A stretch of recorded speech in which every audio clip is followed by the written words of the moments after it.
दोस्तों, चैनल को सब्सक्राइब करें डिजिटल सेवा, सरकारी योजना और छात्रों के लिए ऑनलाइन फॉर्म जैसे जानकारी के लिए। दोस्तों आपका स्वागत है राकेश जी टेक में। आज मैं आपको बताने जा रहा हूँ इस वीडियो में, यदि आप ट्रेन से सफ़र करते हो तो आपके लिए बहुत ही यूज़फुल, बहुत ही उपयोगी ये वीडियो होने वाला है। तो मैं आपको इन्फॉर्म कर दूं कि यदि आप ट्रेन से सफ़र करते हो तो आपको कंफर्म टिकट और तत्काल टिकट और जो भी वेटिंग टिकट होती है उसके बारे में आपको मालूम होना चाहिए। एक नॉर्मल होती है, एक तत्काल होती है, दोनों में वेटिंग टिकट आता है। जैसे कि आप वेटिंग टिकट काटते हो, किसी का यदि कन्फर्म है तो उसके साथ आप क्या करते हो, बैठ जाते हो। ऐसे में फ्रेंड्स आप देख सकते हो कई सारी चीजें निकल कर आ रही है। अब जो है कि नियम कानून चेंज हो चुका है। ठीक है, मैं आपको दिखाने जा रहा हूँ, यहाँ पर कुछ चीजें चेंज हो चुकी है। वेटिंग टिकट लेकर कर रहे ट्रेन की यात्रा तो जान लीजिए ये नियम रेलवे ने जारी की नई गाइडलाइन। तो ये नियम लागू हो चुका है, आपको 1 जुलाई से आपको देखने को मिलेगी। सभी जगह में ये सारी चीजें हो गई है। वेटिंग टिकट लेकर यात्री अब स्लीपर और एसी कोच में नहीं जा सकेंगे। ठीक है, तो डिटेल से मैं इसके बारे में चर्चा करने वाला हूँ। तो यदि आप हमारे चैनल में पहली बार विजिट किए हो तो ऐसा ही इंफॉर्मेटिव वीडियो जो आपके लिए होती है देखने के लिए राकेश जी टेक को जरूर सब्सक्राइब कर ले। तो फ्रेंड्स मैं आपको बताने जा रहा हूं कि जैसे आप ये है आपका इंटरनेट का टिकट। पहले क्या होता था कि वेटिंग टिकट यदि आपने काट लिया तो आप क्या कर सकते हो, आप जा नहीं सकते हो, लेकिन वो समय रहने पर यदि कंफर्म नहीं होता है तो वो आपका कैंसिल हो जाता था और वो पैसा जो है रिफंड होकर के जिस भी आप वॉलेट से या जिस भी आप फोन पे या नेट बैंकिंग जिसके माध्यम से भी आप काटते थे उसमें वो 2 से 3 दिन के अंदर में वो क्या रिफंड हो जाता था, है ना। तो ये सारी चीज हो जाती थी। लेकिन यदि आप वेटिंग टिकट काटते थे स्टेशन से और यदि वो कंफर्म नहीं होता था तो उसके साथ में आप क्या कर ट्रेवल कर सकते थे। तो ये दोनों चीज अलग अलग जगह में, दोनों जगह पैसा सेम ही लग रहा है। आप वेटिंग टिकट काटो इंटरनेट के माध्यम से और वेटिंग टिकट काटो आप स्टेशन के माध्यम से, लेकिन दोनों जगह में से कैंसिल किसका हो रहा था, जिन्होंने इंटरनेट से काटा है। तो यहाँ पर ये प्रॉब्लम हो रही थी। तो ये भैया इसके साथ में जो स्टेशन से काटा वो तो आराम से जा सकता है और जो रेलवे का टिकट है जो आईआरसीटीसी काटा है ऑनलाइन वो नहीं जा सकता है।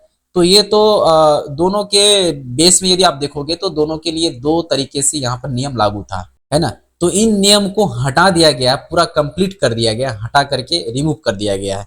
तो यहाँ पर आप देख सकते हो जो रेलवे ने जो नोटिफिकेशन निकाला, पहले हम लोग उसको देख लेते हैं, उसको पढ़ लेते हैं, समझ लेते हैं, फिर जाकर के आपको मैं डिटेल कर देता हूँ। यदि वेटिंग टिकट लेकर यात्री स्लीपर या एसी कोच में चढ़ते हैं तो वो अब नहीं जा सकते हैं।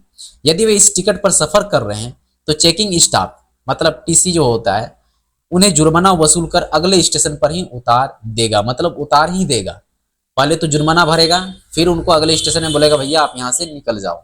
तो फिर निकलेगा तो वो कहाँ जाएगा, ये तो बहुत बड़ी प्रॉब्लम होने वाली है। तो मैं डिटेल से बता रहा हूँ आपको। यात्रियों के सुहाने सफर के खलल न पड़े इसलिए रेलवे ने गाइडलाइन जारी की है। यात्री वेटिंग टिकट लेकर यात्री ट्रेन में जाते थे जिससे कंफर्म टिकट वाले यात्री को परेशानी होती थी। तो जो कंफर्म टिकट है भैया वो भी परेशान और जो वेटिंग में है वो भी परेशान।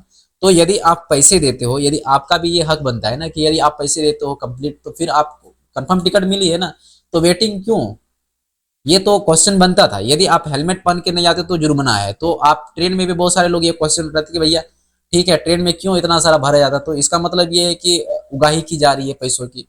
तो रेलवे ने बहुत अच्छे नियम निकाला, जितने लोगों का कंफर्म होगा उतने लोग ही क्या कर सकते हैं, जा सकते हैं उस ट्रेन के माध्यम से। तो बहुत ही जबरदस्त चीज है। हाँ, लेकिन यदि आपने वेटिंग टिकट काटा है, अब आप जाना चाहते हो, तो नेक्स्ट स्लाइड हम लोग देखते हैं उसमें क्या लिखा हुआ है। यहाँ पर दिया गया है ना, इसको पहले हम लोग पढ़ लेते हैं। वेटिंग टिकट पर रेलवे ने जारी की नई गाइडलाइन। वेटिंग टिकट लेकर आप स्लीपर और एसी कोच में नहीं जा सकते। इस तरह से कंफर्म टिकट यात्री की होती है परेशानी। तो इसके बारे में यहाँ पर डिटेल दिया गया है। तो मैं आपको शॉर्ट में बता दूं कि अब से जो वेटिंग टिकट वाले हैं वो अब नहीं जा सकते हैं। किस में नहीं जा सकते हैं, वो जो कंफर्म टिकट वाले के साथ भी नहीं जा सकते, मतलब स्लीपर बोगी में आप नहीं चढ़ सकते हो।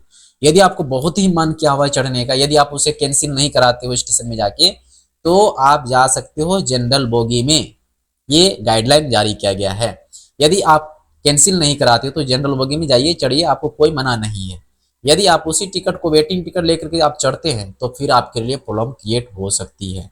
तो फ्रेंड्स आपको यहाँ पर समझने को मिली है। उसी प्रकार से एसी में भी सेम चीजें लागू होती है कि यदि आपका वेटिंग है और कंफर्म नहीं हुआ तो फिर आप जा करके अपना स्टेशन से क्या करा लीजिए, वहां से जा करके कैंसिल करवा लीजिए।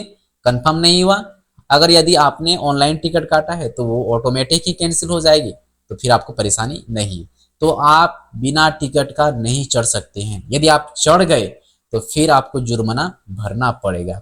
तो ये नियम लागू हो चुका है फ्रेंड्स। यदि आप ट्रेन में सफर करते हो तो इन सारी चीजों को आपको जानना चाहिए कि अब से वेटिंग टिकट नहीं चलेगी। सिंपल भाषा में, यदि आपने वेटिंग टिकट काटा है तो आपको जाकर के फिर से उसे कैंसिलेशन कराना पड़ेगा स्टेशन में, और फिर आप कहीं से भी नहीं कैंसिल नहीं कर सकते। जैसे इंटरनेट में कैंसिल वो नहीं करना है आपको, स्टेशन से ही करना है, नहीं तो फिर उसमें अभी आपको चार्ज नहीं मिलेगी।